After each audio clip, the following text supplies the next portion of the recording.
वालेकुम दोस्तों, ਤੁਸੀਂ ਵੇਖਦੇ ਪਏ ਹੋ ਪਾਕ ਪੱਤਰਕਾਸਟ। ਮੈਂ ਤੁਹਾਡਾ ਦੋਸਤ ਅਹਿਮਦ ਫਰਾਜ਼।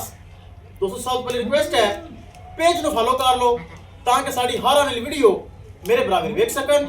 ਕਿਸੇ ਮੇਰੇ ਬਰਾਬਰ ਨੂੰ ਅੱਛੀ ਰਸ ਦਿਖਾਈ ਚਾਹੀਦੀ ਜਿਸ ਤਰ੍ਹਾਂ ਕਿ ਫਸਟ ਟਾਈਮਰ ਪਹਿਲੇ ਨੰਬਰ 'ਚ ਚੋਗੀ ਚੰਗਾ ਖਾਣਾ ਵਾਣਾ ਮਾਸ਼ਾਅੱਲਾ ਗੱਬਨ ਜੋੜੇ ਦੀ ਵੀਡੀਓ ਲਗਾਈ ਸੀ, ਇਹ ਮਾਸ਼ਾਅੱਲਾ ਸੇਲ ਹੋ ਗਈ। ਸਾਡੇ ਬਰਾਬਰ ਸਾਡੇ ਕੋਲ ਲਾਹੌਰ ਤੋਂ ਆਏ, ਥੋੜੀ ਗੱਲਬਾत ਕਰਾਂਗੇ फिर करेंगे लोड़ी। भजन क्या हाल है? शुक्र अल्हम्दुलिल्लाह। क्या नाम है आपका? अब्दुल वहाब। अब्दुल वहाब। कहाँ से आए आप? लाहौर से। आपने हमारी वीडियो देखी जिस तरह लगी फौरी, बिल्कुल मुझे 5,000 रुपये टोकन सेंड किया। बिल्कुल ऐसा ही है जी। उसी के बाद आप मौके पर आए, चीज़ पसंद आई, अच्छी लगी? माशाल्लाह अच्छी है। जो चीज़ कैमरे में देखी थी उसी तरह यहाँ सेम है? बिल्कुल ऐसी जी, बिल्कुल। और आपके साथ प्यार मोहब्बत भी हुआ है? हाँ जी बिल्कुल, बहुत माशाल्लाह भाईजान बहुत अच्छे हैं, आप कोऑपरेट कर सकते हैं माशाल्लाह। इनको जो मिलने का तरीका जगह बिल्कुल ओरिजिनल है, ठीक है।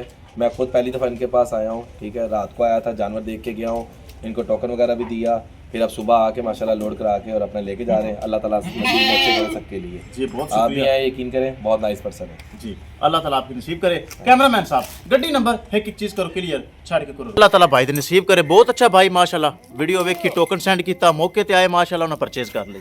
ए जा रही लो जी माशाल्लाह, चेक करो, बहुत अच्छी चीज़ भाई, बहुत अच्छा चीज़, बहुत अच्छी और नीयत नु फल लगता है माशाल्लाह। चेक करो गब्बन फर्स्ट टाइमर चौकी वैड़ी माशाल्लाह, लाहौर जा रही, लाहौर वास्ते रवाना है।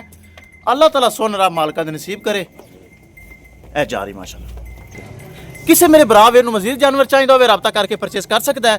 दोस्तों पाक पत्तरकास्ट से अच्छे अच्छे जानवर, मयारी जानवर और गारंटी वाले जानवर मौजूद होते हैं माशाल्लाह। चेक करो, बहुत प्यारी चीज़, लाहौर वास्ते रवाना है। इस अलावा माशाल्लाह जानवर अपने को मौजूद हैं, रब्ता करो, परचेज करो, वखाइए गड्डी नंबर और एक चीज़ करिए क्लियर।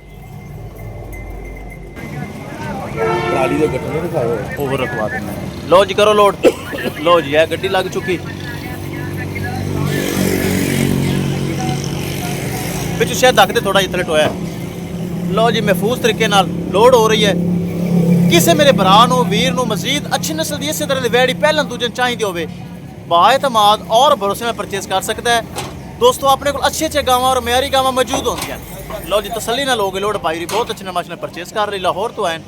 अल्लाह ताला मालक दी नसीब करे। इंशाल्लाह दोस्तों मिलेंगे एक नई वीडियो के नाल। अपने फराज दोस्त की इजाज़त, अल्लाह ने कहा।